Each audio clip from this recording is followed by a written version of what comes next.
Israel और Iran का युद्ध कोई नई बात नहीं है। दोनों एक दूसरे से बहुत दिन से लड़ रहे हैं। प्रत्यक्ष या परोक्ष रूप से एक दूसरे के ऊपर हमले करते रहते हैं। इजराइल का आरोप है कि ईरान उसके ऊपर आतंकवादी संगठनों के माध्यम से हमले करवाता है, जिसका इजराइल हमेशा मुंहतोड़ जवाब देता है। परंतु इस बार अमेरिका इजराइल के साथ ईरान के ऊपर हमला कर रहा है।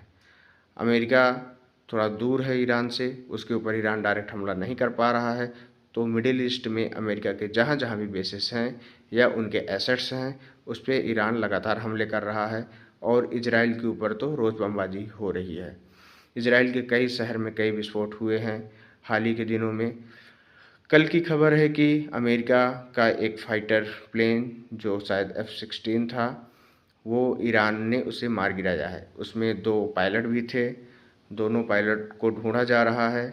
तमाम मीडिया के मुताबिक दोनों पायलट को ईरान ने गिरफ्तार कर लिया है। दोनों जिंदा हैं। उन 2 पायलटों को ढूंढने गई अमेरिका की एक टीम, जो कि हेलीकॉप्टर से गई थी। ईरान का दावा है कि उसे भी मार गिराए हैं।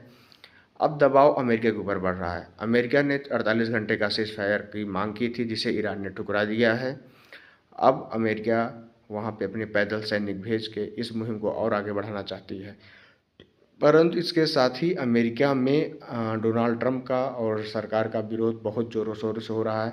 आम लोग सड़क पे आ चुके हैं बहुत बड़ी संख्या में, और अमेरिका के इस स्टैंड का पुरजोर विरोध हो रहा है कि ईरान के ऊपर जो हमले अमेरिका कर रहा है, उसमें अमेरिका का कोई लाभ नहीं है या अमेरिका को करने की कोई आवश्यकता नहीं थी। कहीं ना कहीं इस युद्ध में ईरान एक बढ़त बनाए हुए है, क्योंकि ग्लोबल लेवल पे ईरान को समर्थन मिल रहा है। नैतिक रूप से ईरान भारी पड़ता हुआ दिख रहा है। अब अमेरिका को अपनी इज्जत बचानी है।